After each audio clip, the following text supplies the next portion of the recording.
Good afternoon, everyone. Good afternoon. Welcome to Bearbackers.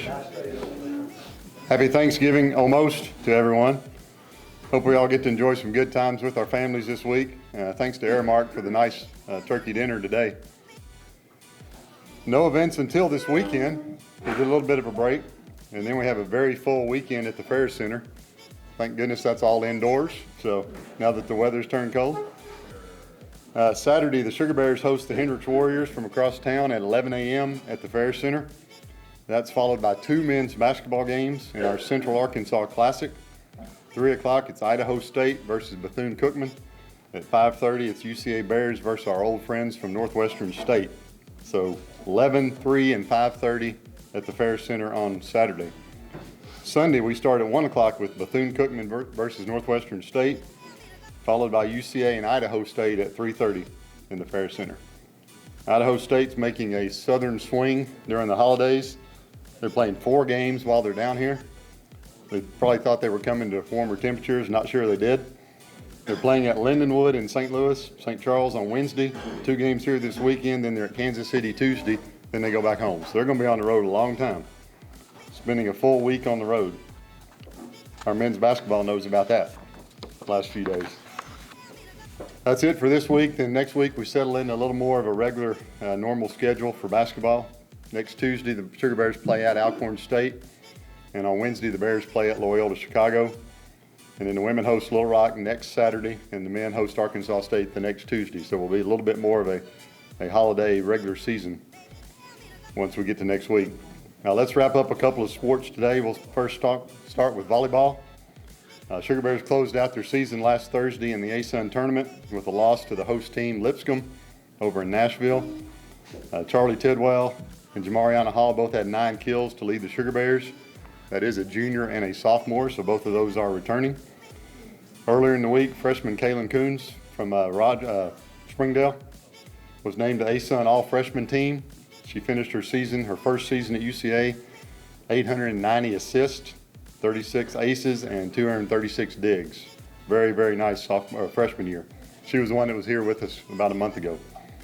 Sugar Bears finished 19-11 overall, 11-5 in the ASUN. Very young team, a lot to look forward to for next year. So one last time this year, let's hear from Coach John Newberry and guest.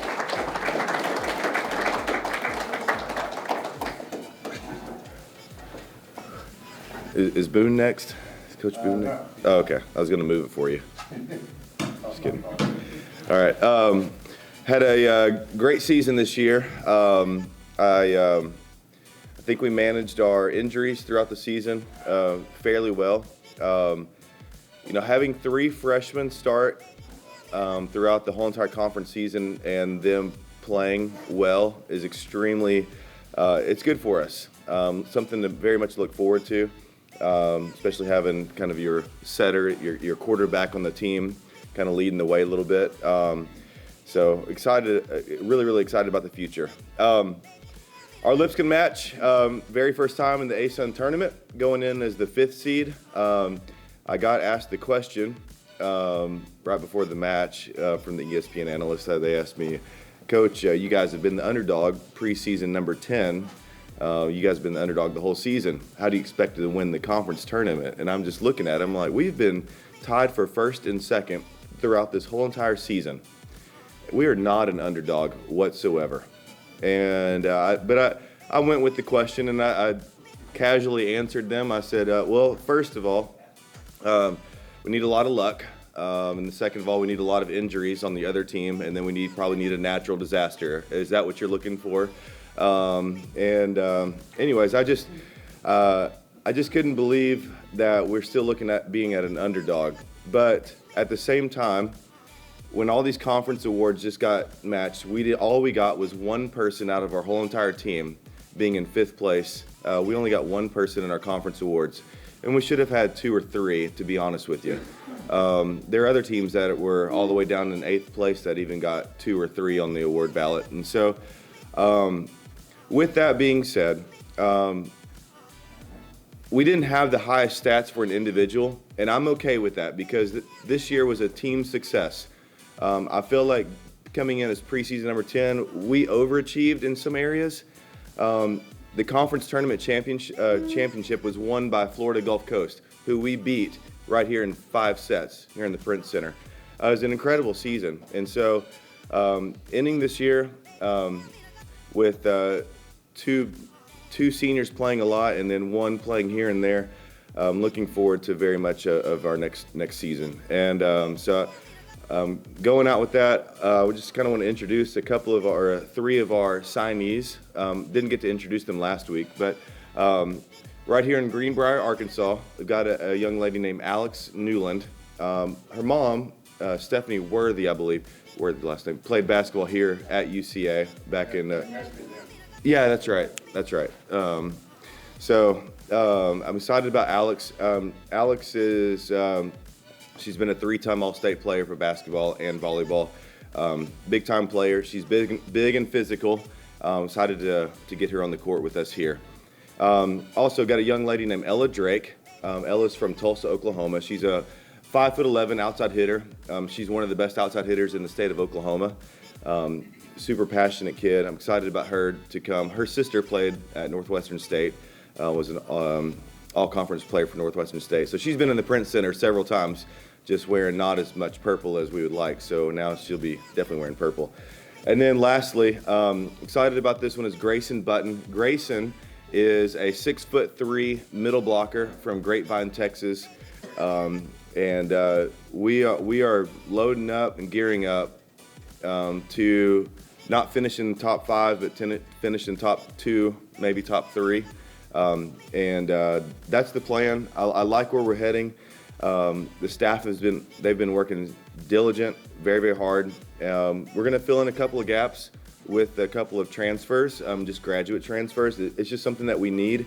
It's available to us. We're going to use it. We're not going to abuse it, though. I will say that, because we like having 4-year players. We like having them as freshmen and building into their lives and making sure that they bleed purple by the time that they leave here at UCA. That's important to us. We always preach about how we might have them for 4 or 5 years, but we are preparing them for the next 40 to 50 years. And that's the big picture of what we've been doing at UCA. So we're really excited about that. I'm overly overwhelmed about our season. It was an incredible ride. We played so passionately. We never gave up. Even the last point of the conference tournament, the girls never gave up, and I'm really, really proud of them. Very, very proud. So a lot of success, and I'm just proud of the hard work that everybody's given. I want to thank everybody for this season, just your support, you guys being there, that we're able to come. It was a good one. It was a great one. I'm excited. So thank you guys. Happy Thanksgiving.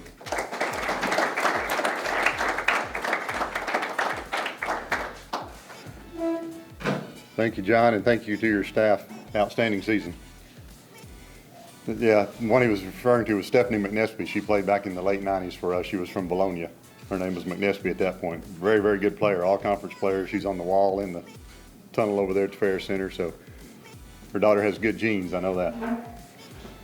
Women's basketball, Sugar Bears won twice last week, once at home, once on the road, improved to 2-2 on the season. We beat Lindenwood 55-43 on Tuesday at the Fair Center. Junior Kiara Prim got 24 points, 13 rebounds. Sierra Carter added 12 points, 10 rebounds. For the season, Prim is shooting 68% from the field, averaging 8.8 rebounds. She has 22 offensive rebounds in 4 games. That's pretty solid. On the road at ULM on Saturday, we jumped out to a 19-9 lead after 1 quarter. We won 60-53. Kiara Prim had 14 points, 10 rebounds in that one. Paris Atkins had a game-high 15 points. Kayla Mitchell had 12. We hit 18 of 22 at the free throw line, which I know Coach Rushing's pretty proud of. 31% from the field, probably not so proud of, but the 18 of 22 from the free throw line is what sealed the win. Like I said, Hendricks at 11 a.m. Saturday at the Fair Center. Hope to see you all there. Let's hear from Coach Sandra Rushing.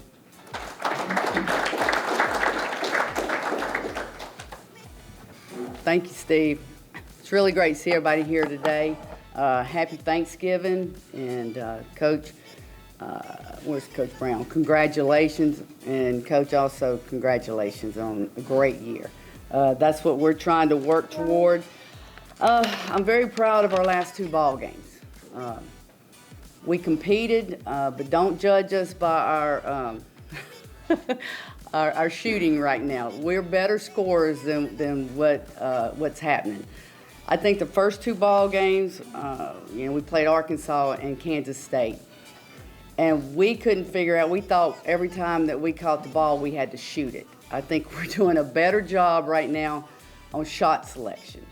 We're moving the ball a little bit better. I was very pleased with our defense on Saturday. Our transition defense, we got a little ways to go, but they're working and they're playing hard. And I'm very, very encouraged about this team. Now we don't practice very well.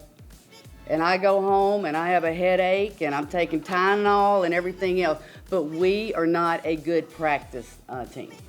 And Coach Henry is telling me, Coach, we're gamers. And I'm like, okay, I'm listening to you, but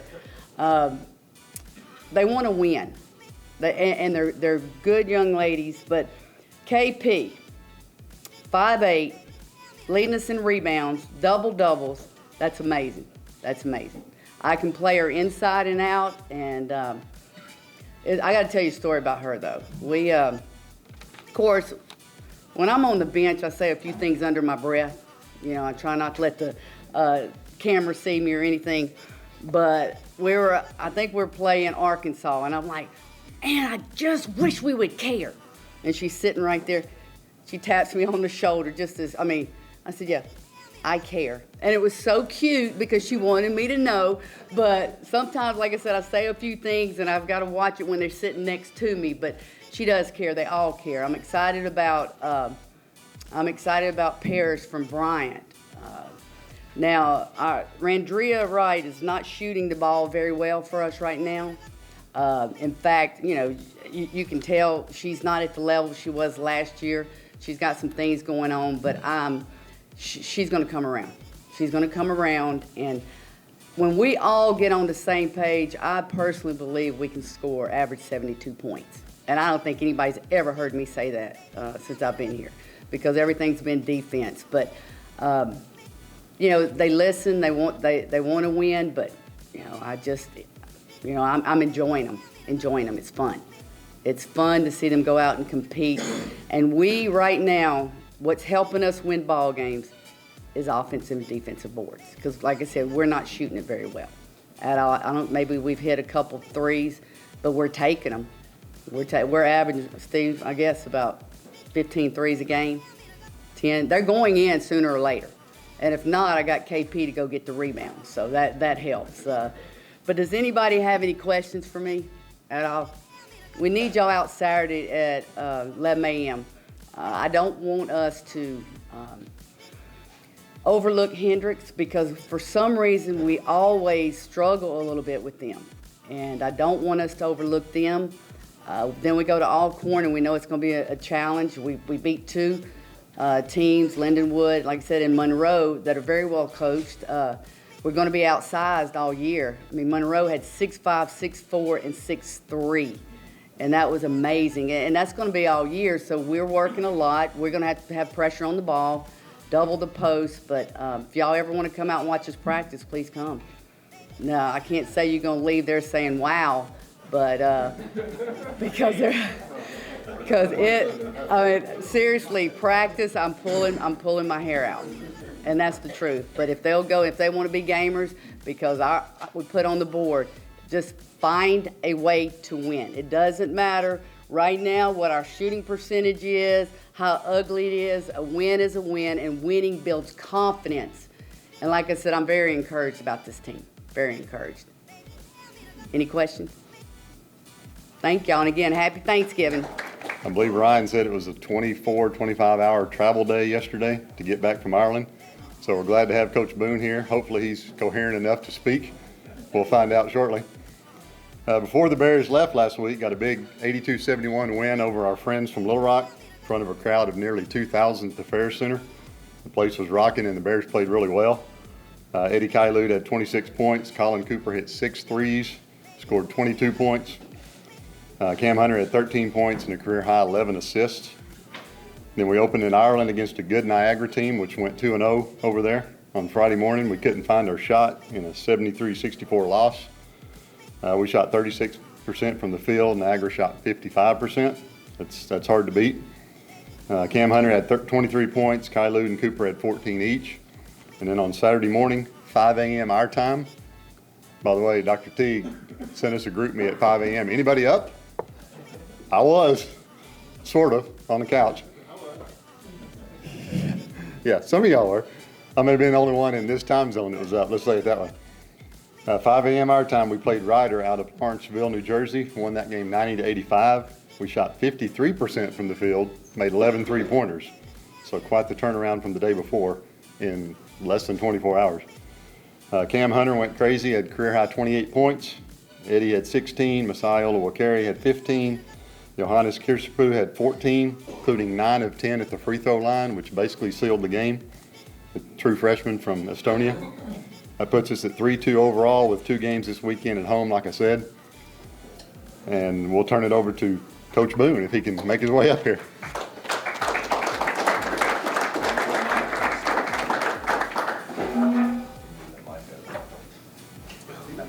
Y'all keep saying that. He's not that much taller than me. Come on.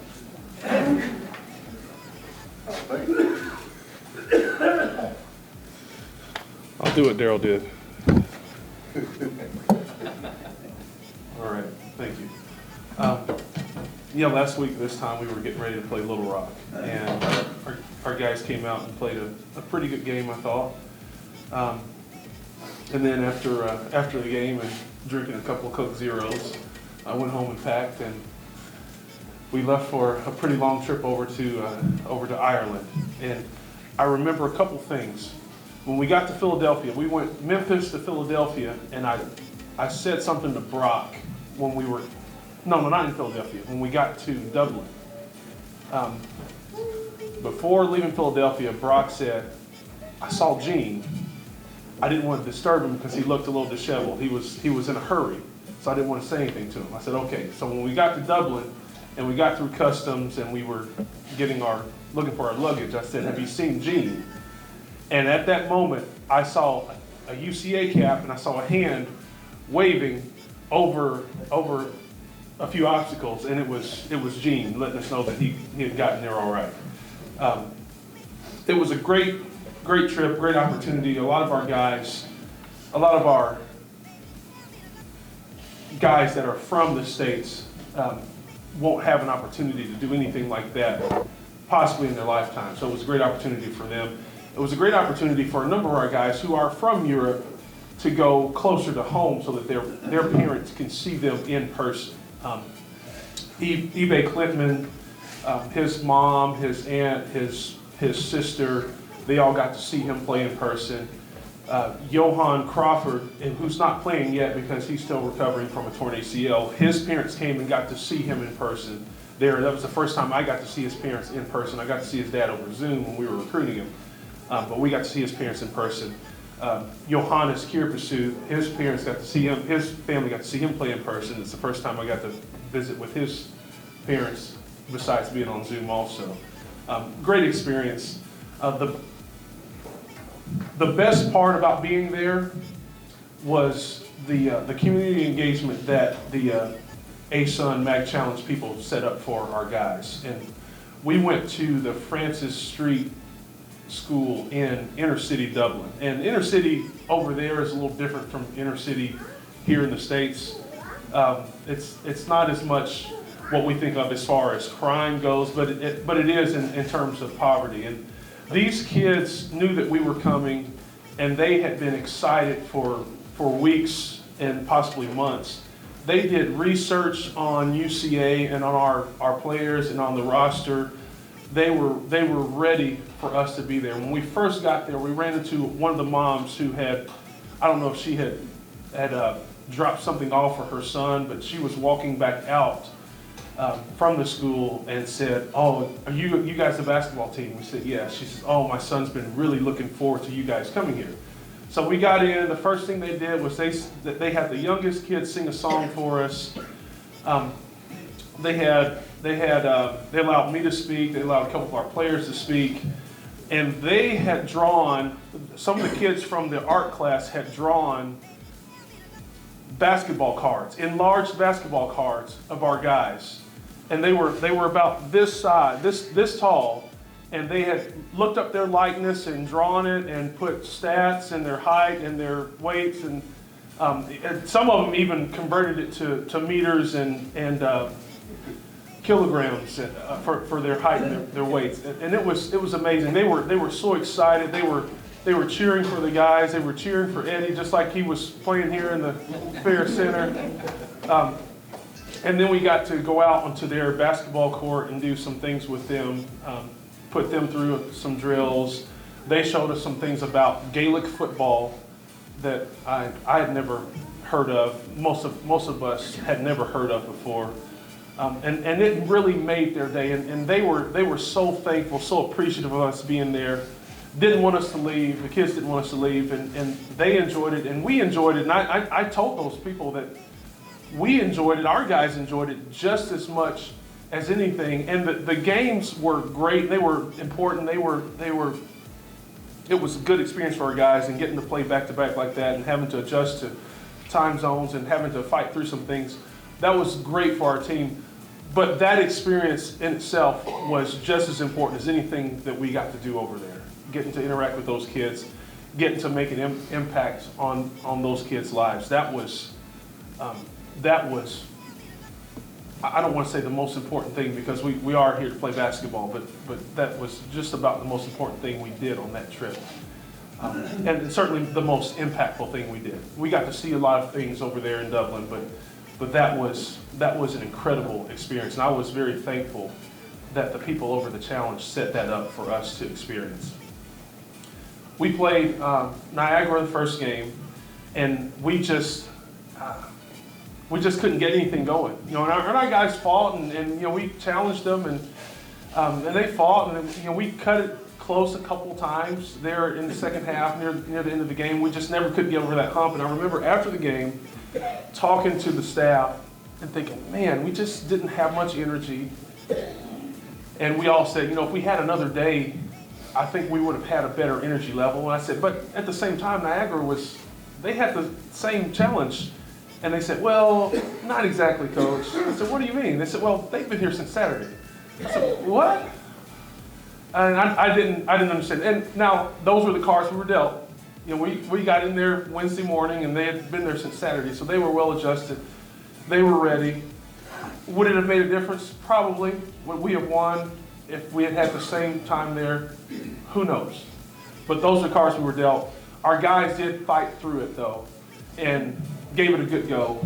And one thing we did discuss was this team has matured, because last year in a situation like that, and we fought through a lot of things last year, but last year in a situation like that, we probably would have lost 20, 25 points in a game like that.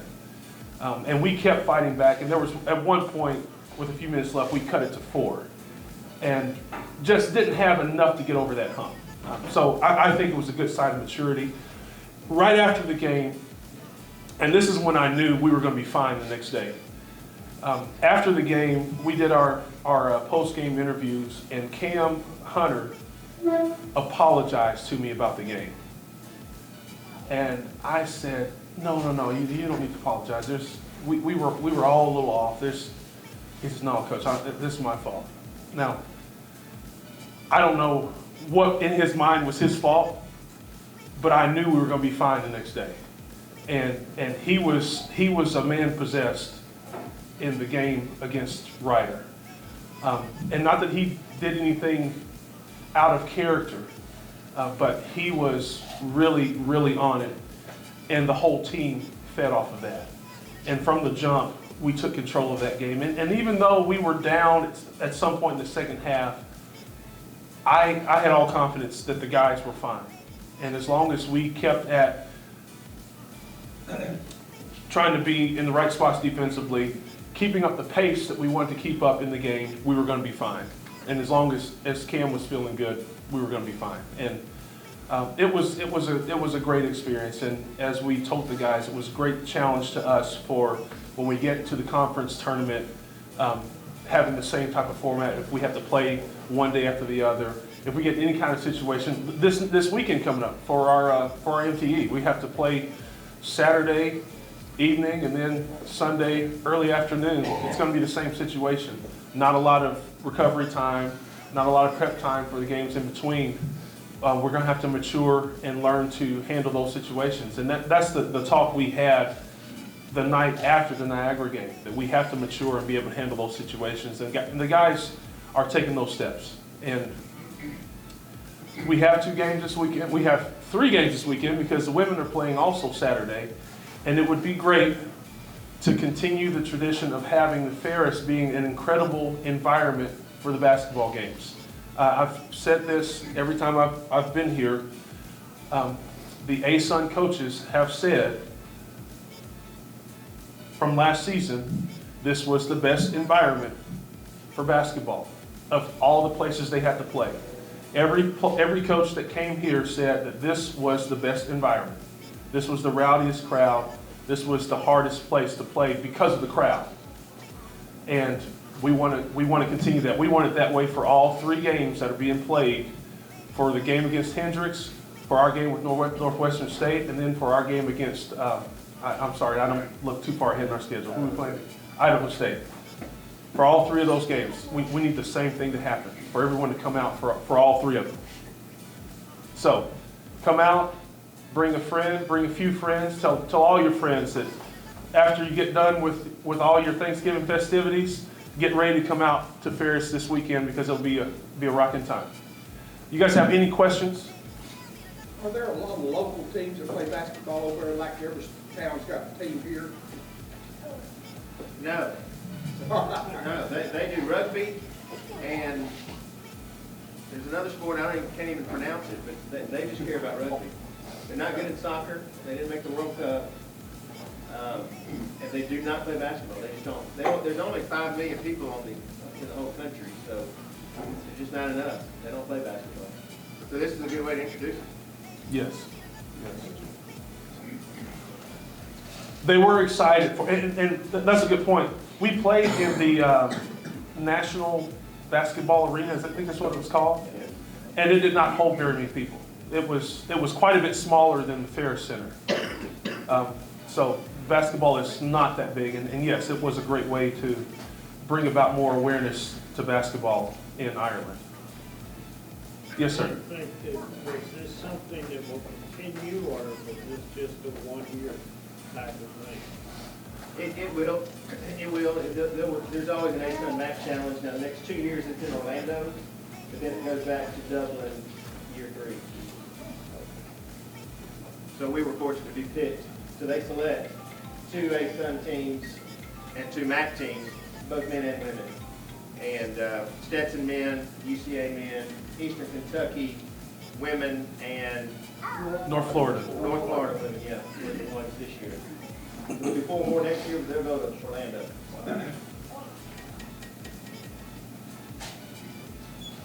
Any other questions? Okay, lastly, we did have one signee from Bentonville West. His name is Tucker Anderson. He's about 6'8", very, very, very good shooter. His mom played basketball at the University of Tennessee. She's one of the all-time greats that played for Pat Summitt, Sheila Frost Anderson. Yeah, she was, yes, won national championship, went to the Final Four, 2, 3 times? 3 times, I think. Won a national championship in Tennessee. And very fortunate to sign him. Well, if there are no more questions, thank you for your time. Hope to see you out this weekend for all 3 games, and let's go Bears. Morning, Coach Boone. I was expecting him to get up there with a nice Irish brogue after being gone that long, but sounded like regular old Coach Boone. Although a little tireder than normal, maybe. The football Bears closed out the regular season on Senior Day Saturday with a loss to a very good Jacksonville State team. We finished 3-2 in the ASUN, which was good enough to earn a 3-way co-championship for the first year inaugural co-championship with Austin Peay, which we beat. Eastern Kentucky, which we didn't beat. So we'll have a new trophy in the case downstairs, new championship rings, which is always a goal to check off on your preseason list. Yesterday we nominated student athletes for the all-conference honors. That gets voted on this week, and I spent about 2.5 hours. We nominated quite a few because we have a lot of worthy candidates. I'm gonna run down a couple of highlights for you real quick. Darius Hale finished with 954 rushing yards, 10 touchdowns, despite missing what basically amounted to 3 whole games. Now has 1,969 yards rushing in 2 seasons. Pretty solid. On pace for 4,000 for his career. And I kind of think one of those 2 next years will be even more than the 1,000, so probably closer to 5,000. Senior place kicker Hayden Ray put his name in the record books, and he waited till the very last game of his career to do it. He became the all-time leader in field goals with 43. That surpassed Hall of Famer Curtis Burrow. He's also now the all-time leader in PATs. He had 2 yesterday, gave him 174 for the year, surpassing Eddie Camara. For his career, he is 174 of 176 on PATs. That's 98.8%. Pretty solid. So he's got his name in the record books now. Sophomore safety Tamarian Wilson led the Bears in tackles again with 104. That gives him 201 for his 2 years at UCA. Awesome safety. Sophomore defensive end David Walker, his first year here after transferring from Southern Arkansas, led the ASUN and the nation in tackles for loss with 21 and sacks 12. So I would think he'd have a pretty good case for ASUN Defensive Player of the Year, but you never know, as John mentioned earlier. Junior quarterback Will McIlvain threw for 2,592 yards, 18 touchdowns in his first year here after transferring from Northern Iowa. Running back Colin James from Dumas had 649 rushing yards, 581 receiving yards, and he also threw 2 touchdown passes. As Coach Brown said before the season started, they were going to use him all over the field, and they did. Also just a sophomore. Lots of good from this season, a few disappointing games as well, as there always be, but a very young team. As you saw on senior day, we didn't have many out there. And so very, very young team, a lot coming back for next season. And one final time, let's hear from Coach Nathan Brown.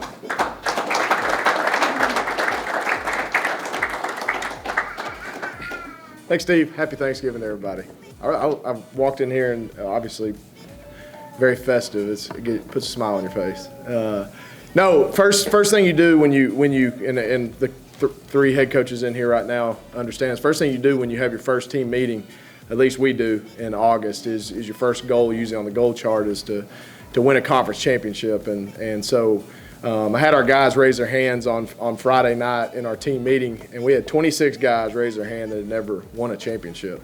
So the first opportunities to celebrate that, and they don't come every year, as we all know. If they did, everybody's trophy cases would be full, and you'd run out of room. So you obviously cherish those moments, you cherish those years. And you let your players know that you're proud of them, because they definitely deserve it. I think the positive thing about this group of men that we have here for our football program is most of them are back. And so, as Steve mentioned, senior day is always an emotional day. Everybody understands that. You people that have been former student athletes or have been a coach understand the emotion tied into making it to your last weekend or last game of being in a program. I mean, all the amount of time, effort, hours spent, really investing in a university, whether you came as a high school player, whether you came as a junior college player, or you transferred in, you sacrifice for their community, for their university.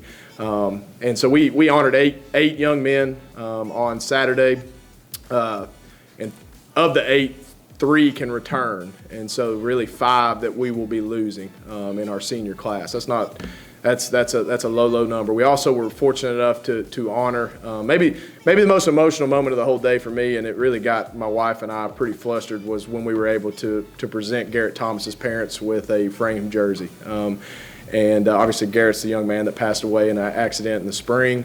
He was set to graduate this December, and so very, very neat moment. Obviously a moment you don't necessarily want to be a part of, but definitely an honor to and Jeff and Jennifer Thomas have been unbelievable people through the process, and I just wanted to make sure that they had the opportunity to be recognized and their son to be recognized. So that was the 9th one that was recognized on Saturday. So that being said, there's a lot of goals still out there for this team and this program and guys moving forward. You win a co-conference championship. You put a new trophy in the trophy case, like Steve said. Guys get an opportunity to win championship rings. That's always a huge deal. It is. But we didn't get a chance to go play. We didn't do enough to go play in the big one. And so 24 teams get that opportunity, and we didn't do enough to get that opportunity. And that's unfortunate. And that's what I tell our players. You left meat on the bone. And our players weren't happy about that. One thing I can say about this team. There was some, up and down play, just like everybody has. We just weren't experienced enough, especially early in the year, to overcome, maybe the deficiencies that we were trying to work through. And it resulted in a slow start to the season, and we had to tread water, and we fought our tails off for the last 6-7 weeks and got ourselves in a position the last 2 or 3 weeks to be playing for something big. If you reverse the page and you look at what we did 2 weeks ago against Stephen F. Austin, you go, dang, look at that, they're figuring it out. 34-7, go on the road to Stephen F. Austin, get after it, and then play a really good Jacksonville State team and just turn the ball over too much. Didn't put ourselves in a situation to make it a 4-quarter game, and that hurt us, and then you look at the scoreboard and Stephen F. Austin's the WAC champions, So it's just a weird year, and but a lot we can build on. Again, we knew flipping the script at the beginning of the year. I talked about it. We had 46 new faces on our football team. Again, that showed at times, and so hopefully we can recruit and keep some of our key players. I think that's important in the world we're in, and all these coaches understand this now in the college landscape we're in. The first thing out of staff meeting this morning, obviously a vast majority of it was sewing up the season and talking recruiting, is you have to recruit your guys in your building. All conference lists come out in 2 days, tomorrow, whenever that is. Don't think that there won't be a lot of bigger schools looking at those all conference lists. And so we've got to do a great job of giving our players more than just football. We've got to give them a great student athlete experience. We've got to love on them. We've got to be there for them because it's just so much more. That's how you keep kids, right?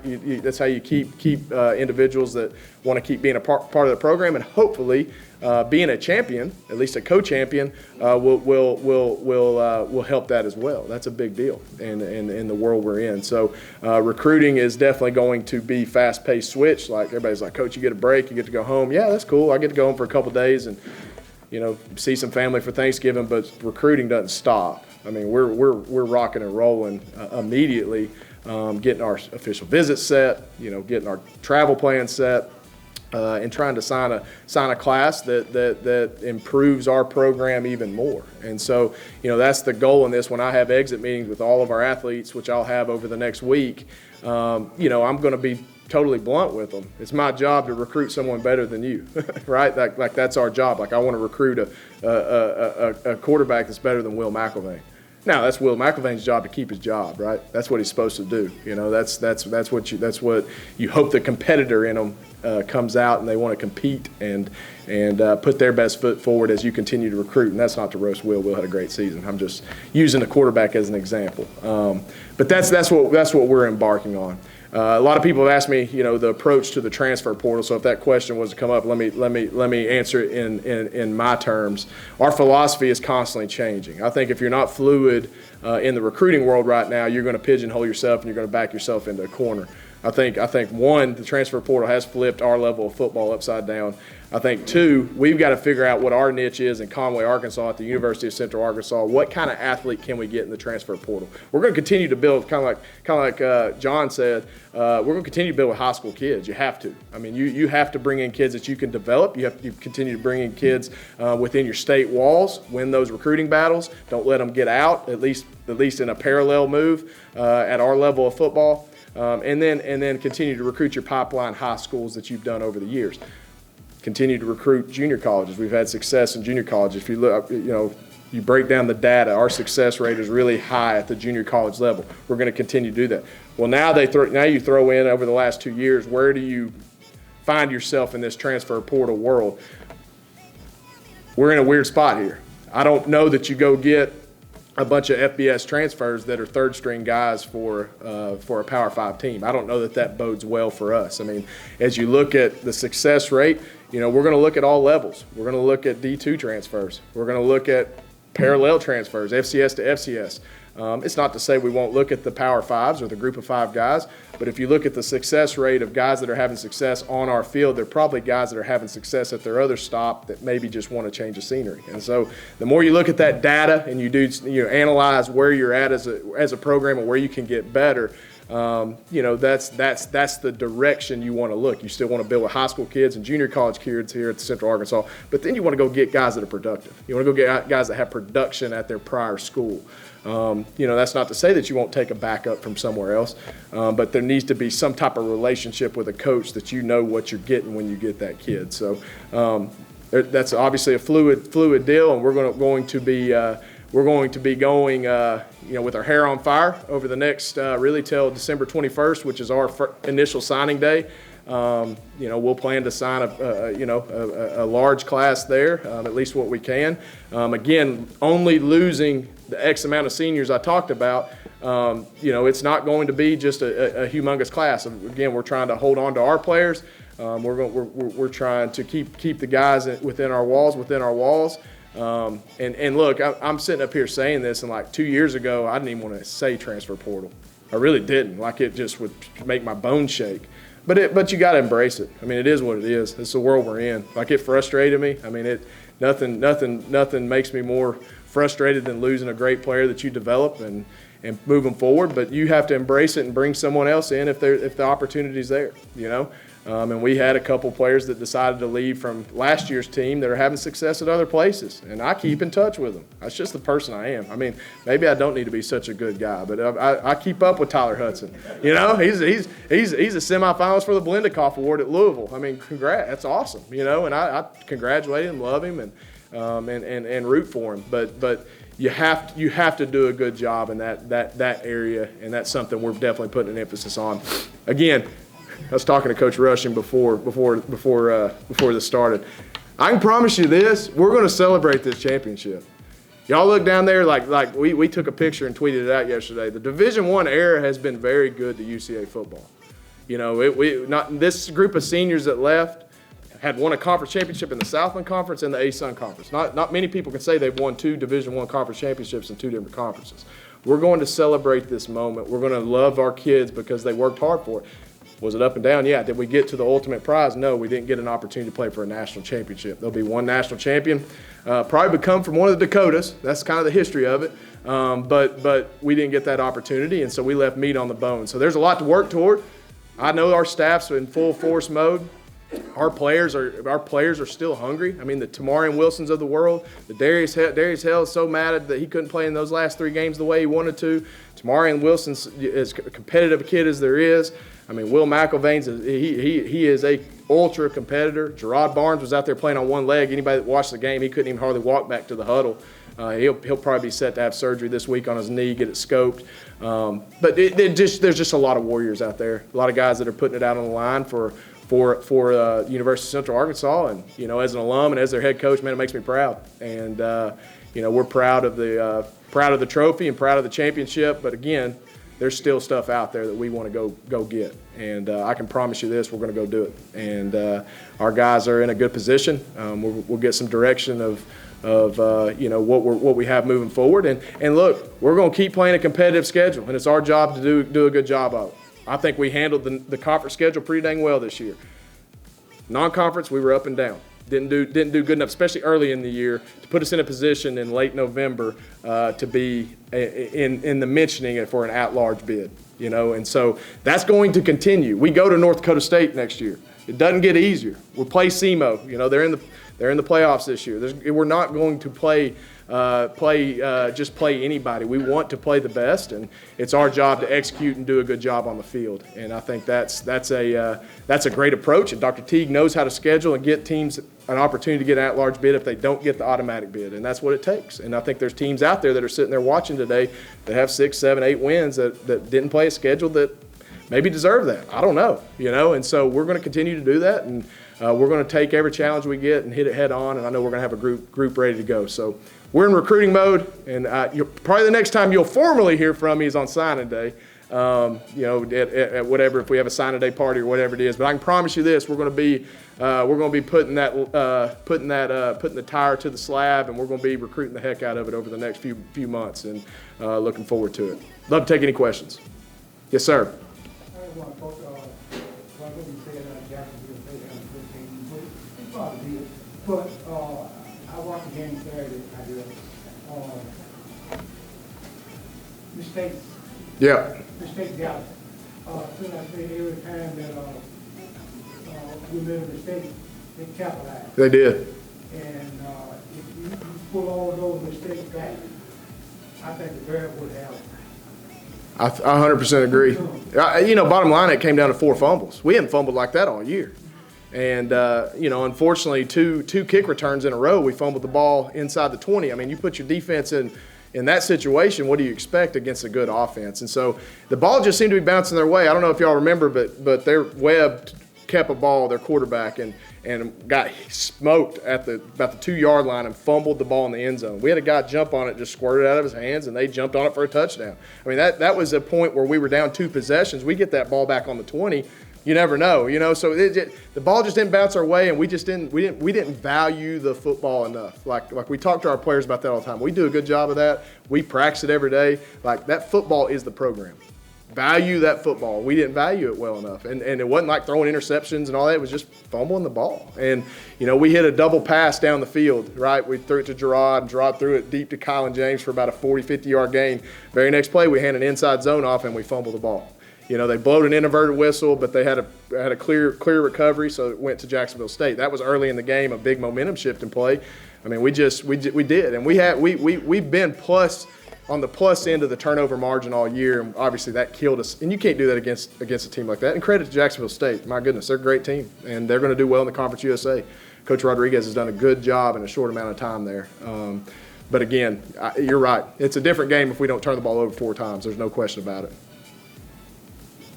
With the new emphasis in recruiting that you're going to have to do, what don't you have? I'm sure there's some things that we've been doing that we're going to have to do better or new things. Yeah. In this new era to get these new type of recruits. What are you going to have to do differently? Well, I still think core to the core, it's about relationships. I do.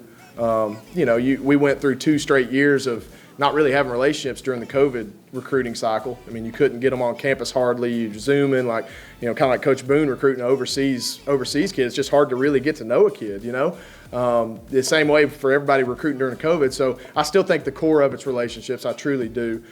Things. I mean, kids love this era of kid loves. They love helmets. They love cool uniforms. They do. I mean, they love things. I mean, that's just the reality we're in. I don't know.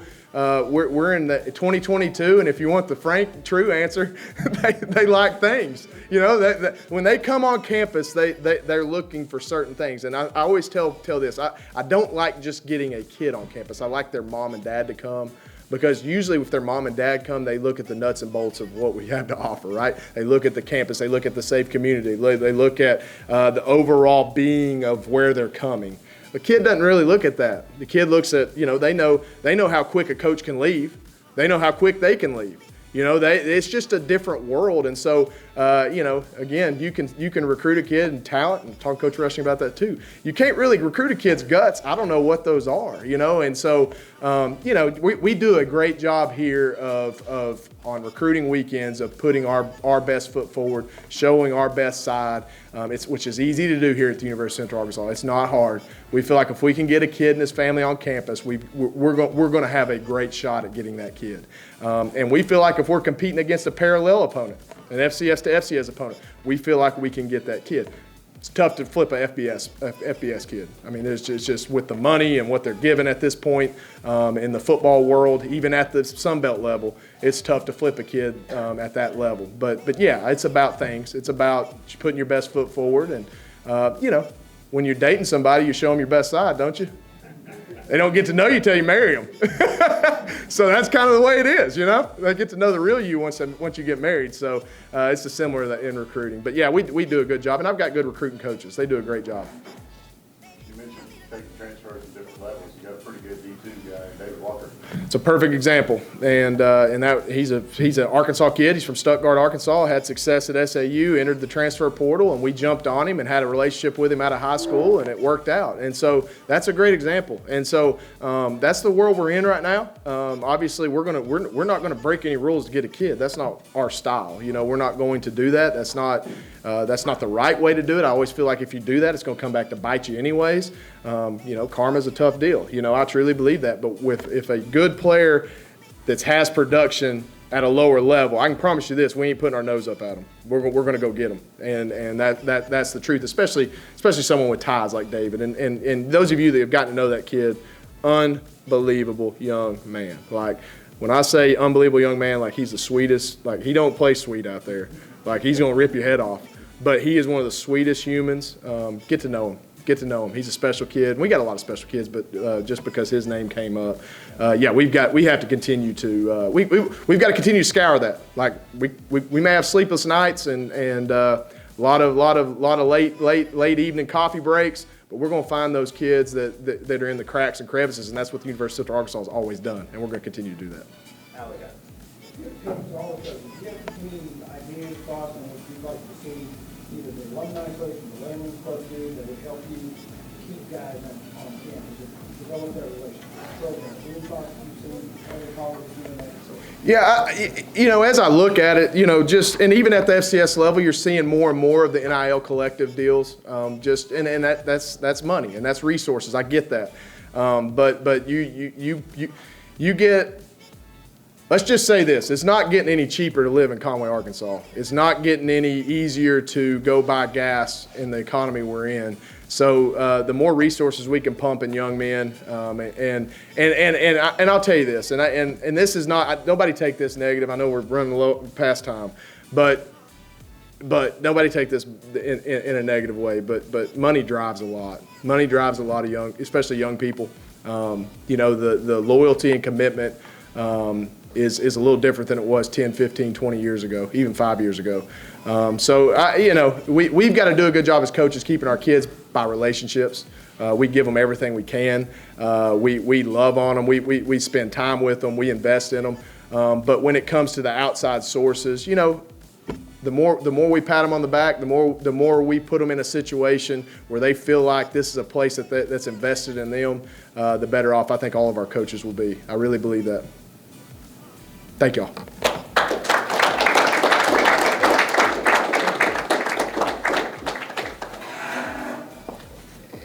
Nate, are you seeing, Paul's asking a question. Nate, are you seeing NIL collectives at FCS levels anywhere? You're facing that? Yeah. You know, you read about the SEC. They all have $30 million in this fund that they can use to give their kids as needed. Now, it's supposed to be for advertising. You know, the student athlete's supposed to do something quid pro quo, but they're not. I mean, it's definitely recruitment and retention opportunities to have this money. So that was my question to him. And the FCS, you know, I'm assuming they've got thousands of dollars in a fund, but at least they can give so-and-so $1,000 this week to help them out, you know. Now, they're supposed to tweet out for some organization, you know, advertisement or in some way advertise, but it's not really happening that way. So that, I was just curious. You'll probably face more of that as you go out. Second question about signing day. Do you think you'll sign more in the early signing period than in the traditional February one? Yeah, and did last year. And I think it's trending more toward that. Yeah. Football. I think more kids are. 2 years ago, 3 years ago, kids wanted to sign on the February because that was a big deal. Now It's shifted more to December. Get it done. But we would still not really release it until have our big signing day in February. Okay, yeah. We're just having a little staff meeting. Sorry about that. Yeah. We're past time, but I did want to say something about Cam Hunter in Ireland. So both games, and Ryan can attest to this because he had to finally pull him out of there. So they had youth basketball teams at the games, and after the game, even after the first game, and you're right, after the first game, his head was down and he was walking through the line shaking hands. I could see he was disgusted in himself, as Coach Boone said, but he sat there after the game and took photographs with these young boys and girls for a long time, and smiled. I mean, he's the cutest little kid. And he smiled and took all these selfies, and they were asking him to take the selfie, so he had to hold his hand out and do with their phone, take selfies. The second game, he may have stayed longer because I came back in the arena to check on, just see what everybody's doing, and Ryan and Cam were still there with these kids taking pictures. And this was 20 minutes after the game, maybe 30 minutes after. And Ryan finally said, hey, we got to go. So anyway, awesome young man. So hope you can retain him as well. Good luck to all the coaches. Yeah. We're talking about it. Yeah, don't put this out anyway. He's not a great kid. David Walker's already transferred once, so. Yeah, I mean, they could open it up for even more. We never know. Yeah, you never know. The current rule is he transferred from a 4-year institution, so he can't transfer again. If he did, he'd have to sit out a year, so it's just a deterrent. But yeah, I mean, rules change all the time. We'll see. Oh, Ryan would like to add. Oh, okay. Oh, KP, Kiera Prim got Newcomer of the Week for the A-Sun. So congrats, KP, Coach Rushing. That's great. Thank you. Oh, yeah. Miles Butler, Nate. Miles Butler, Freshman of the Week. Very good. Receiver, very good. Yeah, very good. All right. Accolades all the way around. All right. Sorry. Have a great Thanksgiving. A wonderful week. Go Bears. Go Sugar Bears. Bear claws up.